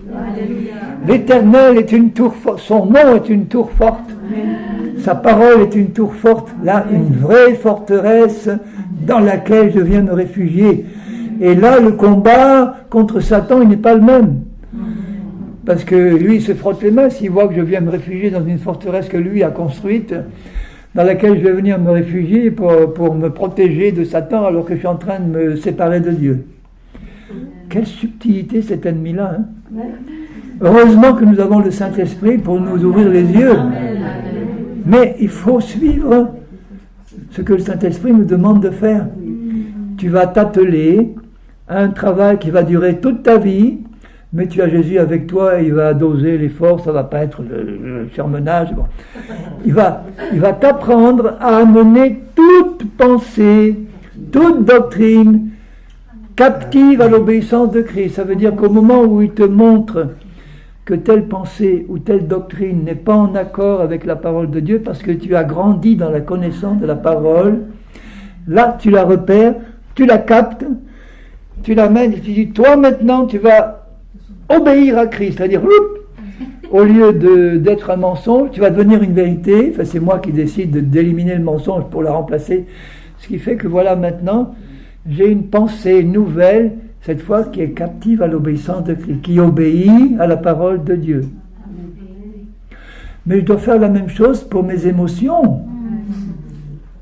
Je dois amener toute émotion captive à l'obéissance de Christ. Alors comment je vais arriver? C'est ça que finalement je vais appeler renoncer à moi-même petit à petit. Parce que le moi auquel il me demande de renoncer, le Seigneur, c'est le moi de mon âme, qui n'est pas le moi de mon esprit, c'est ma personnalité consciente à laquelle j'étais attaché, et il me demande de transformer les éléments de cette personnalité dans mes pensées, dans mes sentiments, dans ma volonté, pour que de plus en plus mon âme soit renouvelée. Donc ma vieille âme ancienne, qui était contrôlée par le vieil homme, qui était mon esprit avant sa nouvelle naissance, et qui est maintenant contrôlée par la chair qui est dans mes membres, qui travaillait avec mon esprit quand il n'était pas né de nouveau, mais ma chair maintenant, qui contrôle ma personnalité plus ou moins, je dois renoncer, c'est-à-dire éliminer de ma personnalité consciente tout ce qui vient de la chair. C'est ça, renoncer à mon vieux moi. Mais comment je vais pouvoir le faire de manière pratique ? Je prends un exemple qui va vous faire comprendre. Supposez qu'un couple, ils ne sont pas très argentés, ils n'ont pas beaucoup de moyens, et l'épouse, la pauvre, elle n'a pas une garde-robe très somptueuse, elle a quelques vieux vêtements élimés, vieux, pas de mode, et puis vraiment qui tombe en haillons, pratiquement. Et son mari lui dit, mais enfin, il faudrait quand même que tu quittes ces haillons et que tu t'habilles un peu mieux. Et qu'est-ce qu'elle va lui répondre ? Ben, j'ai pas les moyens. Comment tu veux que je quitte tout ça ? J'ai pas envie de me dénuder d'une part. J'ai ce que j'ai. Bon.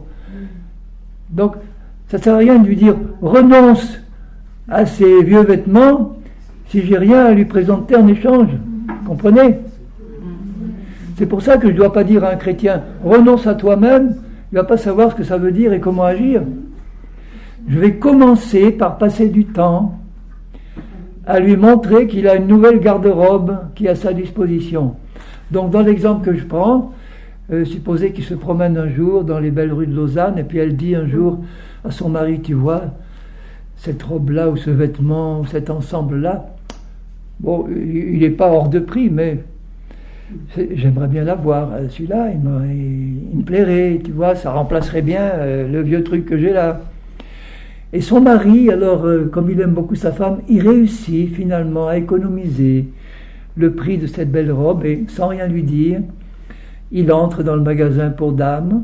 Il faut déjà du courage.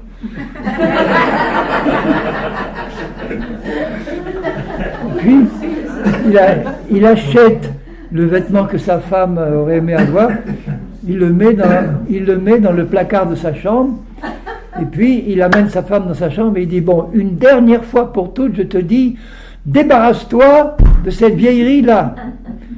Renonce à toi-même, à ton vieux moi. Renonce à ce qui te couvre là maintenant. Elle dit, mais tu sais bien que je ne peux pas. Alors là, d'un large geste généreux, il ouvre l'armoire et il dit, voilà.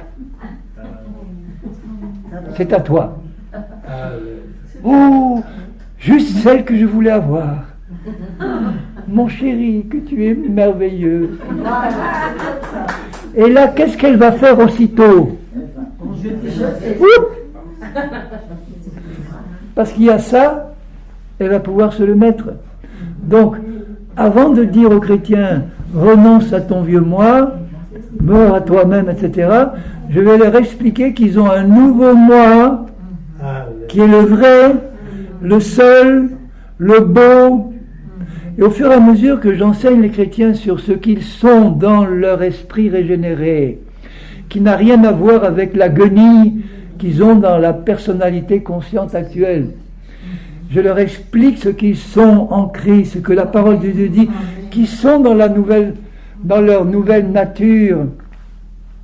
Et quand ils voient ça, ils voient ce qu'ils sont dans leur personnalité actuelle, ils commencent à comprendre ce qu'ils sont déjà dans leur nouvelle personnalité, dont ils n'étaient pas conscients, mais qui existait dedans.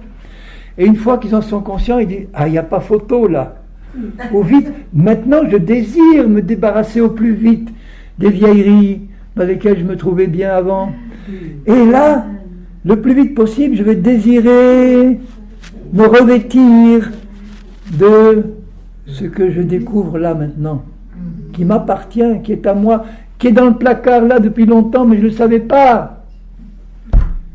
Voyez pourquoi il est important d'enseigner ce que nous sommes dans l'esprit, d'enseigner ce que nous avons dans l'esprit, parce que ça va stimuler les chrétiens à naturellement se débarrasser tout de suite, le plus vite possible, de ce qui vient de leur vieille personnalité.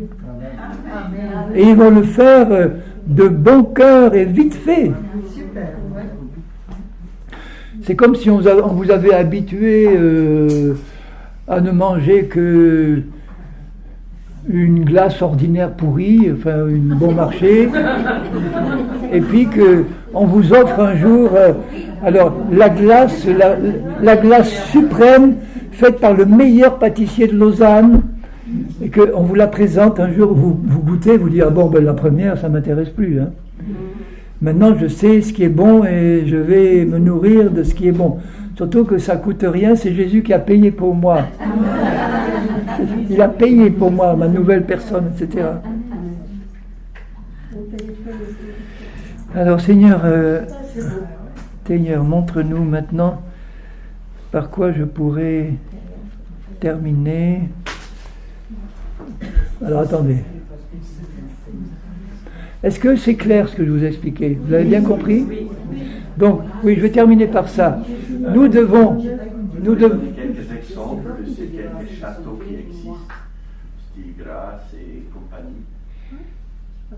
Oui. Oui, des châteaux. Bon, c'est comme si on vous disait que vous aviez hérité d'un beau château alors que vous habitez un taudis. Non, c'est pas ça. C'est quoi l'exemple des forteresses qu'on a en nous? Par exemple, on croit que Dieu guérit pas tout le temps. Non, une forteresse, par exemple, c'est une fausse croyance. Dieu ne guérit pas tout le temps. Voilà. Ou bien toutes sortes de fausses doctrines. Enfin, vous pouvez les nommer. Des fausses doctrines sur l'organisation de l'Église, des fausses doctrines sur la guérison, des fausses doctrines sur le baptême de l'esprit, sur le baptême d'eau. Il y a des chrétiens qui sont tellement accrochés à leurs fausses doctrines que ça a toujours été comme ça, que ça forme une forteresse dans leur pensée. Donc là, je pourrais passer une semaine à faire une liste de fausses doctrines. Comment? Oui, je surveille. Bon. Ce que je veux dire en terminant, c'est que nous devons accepter... Après les questions, attendez, je vais terminer, vous allez poser. Comme... Tu as dit qu'il viendrait de nous dire un secret. Mais je viens de le donner. Ah, c'était celui-là. C'est-à-dire de... Bon, je vais prendre un exemple dans la Bible. Hein. Prenez...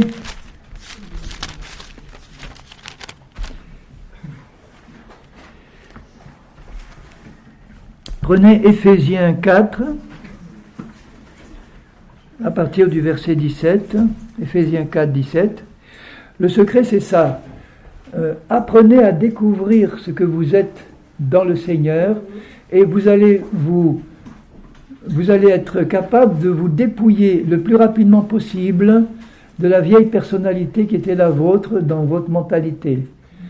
La personnalité qui est la vôtre, vous la connaissez assez bien, mais vous ne connaissez pas la vraie personnalité que vous avez dans votre esprit régénéré. Et quand vous réalisez ce que vous avez, vous êtes motivé à vous débarrasser rapidement de auquel vous étiez attaché jusque-là. Verset 17, Éphésiens 4. Voici ce que je dis et ce que je déclare dans le Seigneur, c'est que vous ne devez plus marcher comme les païens qui marchent selon la vanité de leurs pensées charnelles et de leur faux raisonnement et de leur forteresse. Ils ont l'intelligence obscurcie. Leurs raisonnements sont obscurcis par les pensées du monde et de Satan et les mensonges de l'ennemi. Ils sont étrangers à la vie de Dieu qui n'est pas en eux. Mais nous pouvons être étrangers à la vie de Dieu qui est en nous si au niveau de notre âme, on est plein de forteresses de l'ennemi. La vie de Dieu qui est dans notre esprit, elle va être plus ou moins bloquée par tout ce qu'il y a dans notre âme qui bloque la manifestation de la vie de Dieu qui est pourtant dans notre esprit. C'est triste, hein? À cause de l'ignorance qui est en eux. Est-ce que les chrétiens peuvent être ignorants? Mais oui. À cause de l'endurcissement de leur cœur, et le cœur est endurci par la séduction du péché et de la chair.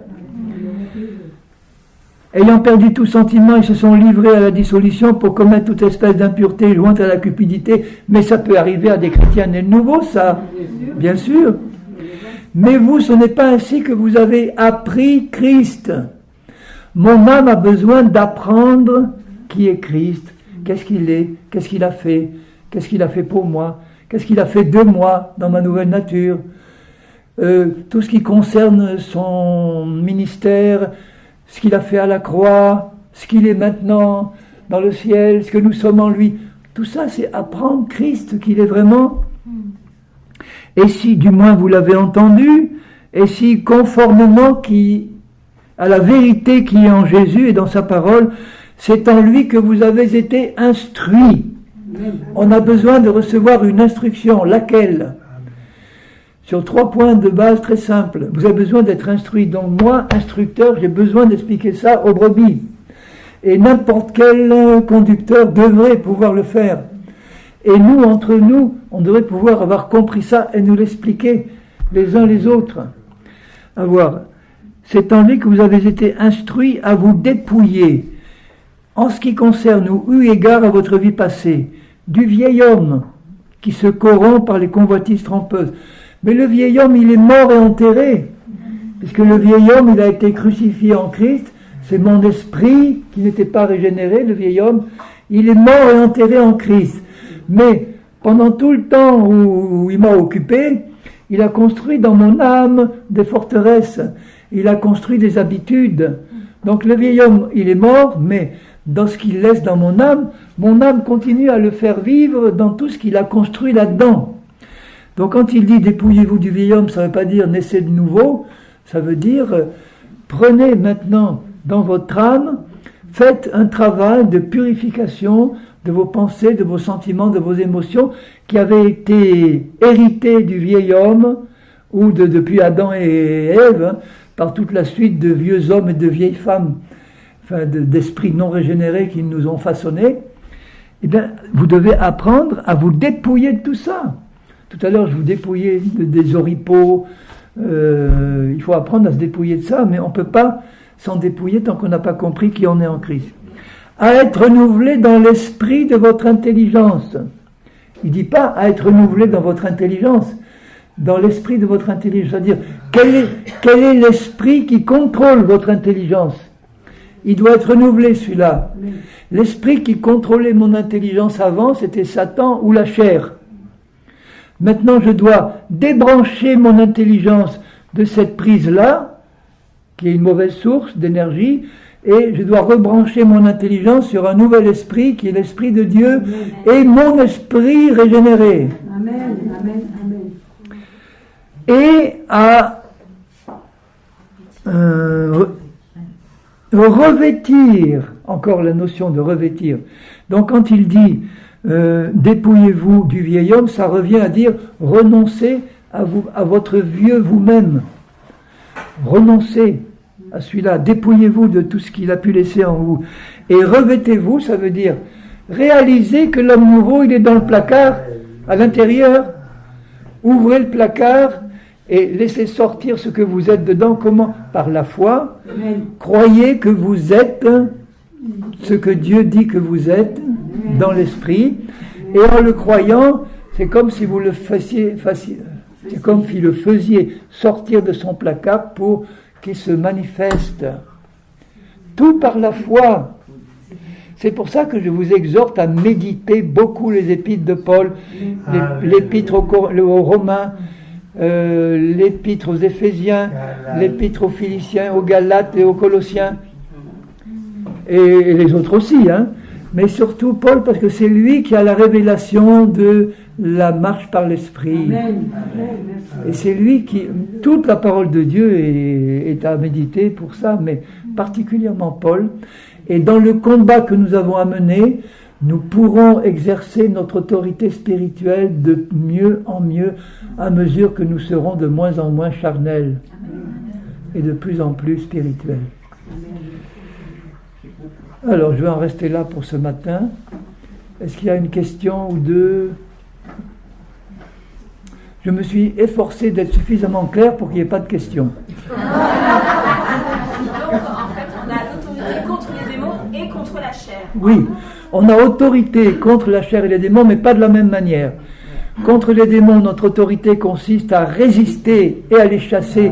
Si le Saint-Esprit nous montre qu'ils nous tiennent dans un domaine ou l'autre de notre âme, alors que par rapport à la chair, on apprend à la mettre de côté. Alors, merci pour la remarque, parce que je finirai d'une manière peut-être plus claire. C'est que, en lisant juste ce verset de Romains 6, vous me donnez encore 2-3 minutes, hein, parce que là, le Saint-Esprit me dit, grâce à Karine, qu'il faut que que je lise un verset. Alors, Romains 6, à partir du verset 7, à partir du verset 6. Romains 6. Sachant que votre vieil homme, donc votre esprit, avant qu'il soit né de nouveau, a été crucifié avec lui, afin que le corps du péché soit détruit. Le grec dit afin que le corps du péché soit réduit à l'impuissance. Et dans la pensée de Paul, c'est afin que le péché qui est dans votre corps, la chair, soit réduite à l'impuissance. Elle n'est pas supprimée, elle est là, mais impuissante. Car celui qui est mort est libre du péché. Qu'est-ce qui est mort? C'est notre esprit avant qu'il soit né de nouveau. En Christ, il est passé par la mort et en Christ, il est ressuscité. L'homme nouveau que nous sommes est ressuscité et en Christ. Or, si nous sommes morts avec Christ, là il parle de notre esprit, notre âme, elle n'est pas encore morte et ressuscitée en Christ. Croyons que nous vivrons aussi avec lui, sachant que Christ ressuscité des morts ne meurt plus, la mort n'a plus de pouvoir sur lui, car il est mort, et c'est pour le péché qu'il est mort, et une fois pour toutes. Il est revenu à la vie, et c'est pour Dieu qu'il vit. Ainsi vous-même, regardez-vous comme mort au péché, et comme vivant pour Dieu en Jésus-Christ, votre Seigneur. Ça veut dire, méditez sur cette vérité, que votre esprit, votre vraie nature, il est mort à Satan, mort au vieil homme, mort à votre vie passée, mort à la chair, mort au monde, parce qu'il est passé par la croix et il est ressuscité dans le royaume de Dieu. Mais vous voyez que ce n'est pas possible de se considérer comme mort si au niveau de mon âme, je suis encore vivant de la vieille vie. Je n'ai pas renoncé à moi-même, je ne me suis pas chargé de ma croix au niveau de mon âme. Se charger de ma croix, ça veut dire que la croix, c'est un instrument de mise à mort de tout ce qui doit être mis à mort. Ta croix, c'est pas ton mari insupportable. Ta croix, c'est pas ta femme insupportable. Ta croix, c'est là où Jésus va mettre à mort tout ce qui doit être mis à mort en toi et qui domine encore ton âme. Alors pour ça, au niveau de mon âme, c'est-à-dire de ma conscience là, je me dis, Henri, réalise que la personnalité dont tu es encore conscient au niveau de ton âme, c'est pas ça la bonne, la définitive. Considère-toi comme mort et ressuscité dans ta nouvelle personne, dans ton nouveau moi que Dieu t'a donné. Toute la psychologie consiste à développer le vieux moi charnel. La marche par l'esprit consiste à manifester de plus en plus le nouveau moi que Dieu a créé en moi. Celui-là, il n'a pas besoin d'être éliminé. Considérez-vous comme mort au péché et comme vivant pour Dieu, que le péché ne règne pas dans votre corps mortel, n'obéissez pas à ses convoitises. Ça veut dire que quand la chair se présente au niveau de ma conscience par une tentation, par une pensée, par un sentiment qui manifestement n'est pas bon, je le sens venir, mais je ne dois pas m'ouvrir à lui pour l'accepter dans mon âme et l'entretenir. Vous comprenez la différence? C'est pas un péché de sentir une sensation ou un sentiment de colère venir à ma conscience là. Mais maintenant, quand je sens que la colère monte, j'ai le pouvoir soit de lui dire non, je ne t'accepte pas dans mon âme, je n'ouvre pas mon cœur à ce sentiment de colère que je sens venir, je renonce à le faire rentrer, et au contraire, je m'ouvre au sentiment de Christ, qui est l'amour, enfin tout ce qu'il veut. Et là, je ne livre pas mon corps, mon âme, à ce qui vient de l'ennemi. La seule façon de manifester ce qui vient de la chair, c'est de m'y livrer consciemment.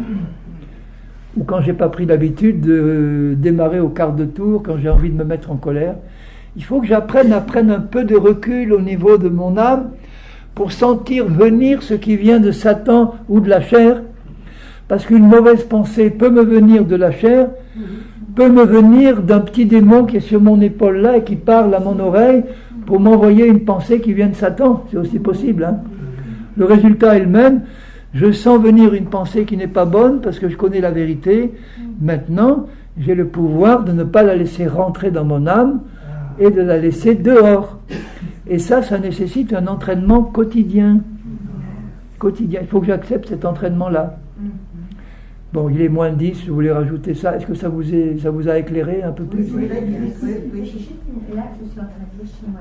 De la même manière, aussi considérez-vous comme mort pour le péché. Ça change la phrase que mort au péché. Moi, je le ressens. Non, alors bon, là c'est le grec qui nécessite, qui peut être interprété de diverses façons. Quand il dit mort au péché, c'est une des traductions possibles du texte grec qui est le datif. Encore une fois, pour ceux qui font du grec, le datif, c'est le complément d'objet indirect. Donc, mort au péché, c'est pas une bonne traduction parce que ça voudrait dire mort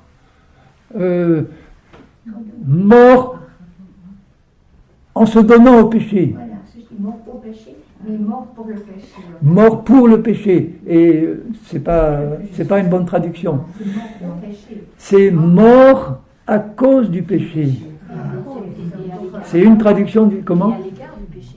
Ou mort à l'égard du péché. Mais si vous pensez que considérez-vous comme mort, pourquoi nous sommes morts à cause du péché, mais nous sommes vivants à cause de la justice. Donc considérez-vous comme quelqu'un qui est passé par la mort. Pourquoi Christ est mort? Il est mort à cause de nos péchés. Et il est mort à cause de nos péchés parce que en lui, nous sommes morts aussi en lui.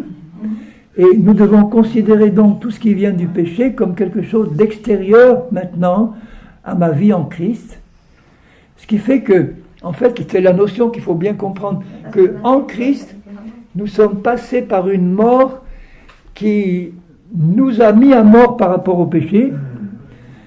Même si nous sommes morts à cause du péché, nous ne sommes pas restés dans la mort puisque nous sommes ressuscités en Christ. Et moi je sens comme ça quand je lis la phrase pour le péché, c'est que je suis morte pour donner une importance au péché, alors que mort au péché, moi je le vois, ça veut dire mort à cause du péché. L'essentiel, c'est de comprendre ce que ça veut J'ai dire. compris, mais je disais, pour les chrétiens, moi, juste si on veut donner à quelqu'un à l'expliquer, des fois quelqu'un qui ne comprend pas. Oui, parce que selon les traductions, la compréhension peut être différente. Hein. Exactement. L'esprit va éclairer. Si je suis mort au péché, il faut réaliser qu'en Christ, Non, je le sais, mais c'était juste maintenant, je me disais, mais ça- on est entièrement mort à tout ce qui était notre vie avant. On est déjà mort dans notre esprit. Et on doit apprendre à faire passer cette mort dans notre vie pratique, sous forme de renoncement, d'élimination de tout ce qui vient de la chair. Peut-être il y a une image que Jésus se faisait baptiser. Hein, et quand on se baptise, on dit « Je ne vis plus pour moi, je vis pour Dieu ». Donc, Jésus était parti, le Saint-Esprit l'a amené dans le désert. Et maintenant, l'ennemi vient pour nous proposer. Voilà. Jésus était mort, il a été baptisé, donc il a dit je ne vis pas pour les choses qui ne viennent pas de la parole de Dieu. Donc, le chuchotement du diable a quelque part titillé le corps de Jésus pour, par exemple, il avait faim, de céder, et du coup il y a une forme de tentation de faire ressusciter autre chose que la volonté de Dieu. Oui, mais la fin, c'est normal. Si ton corps il est mort, tu peux le pincer,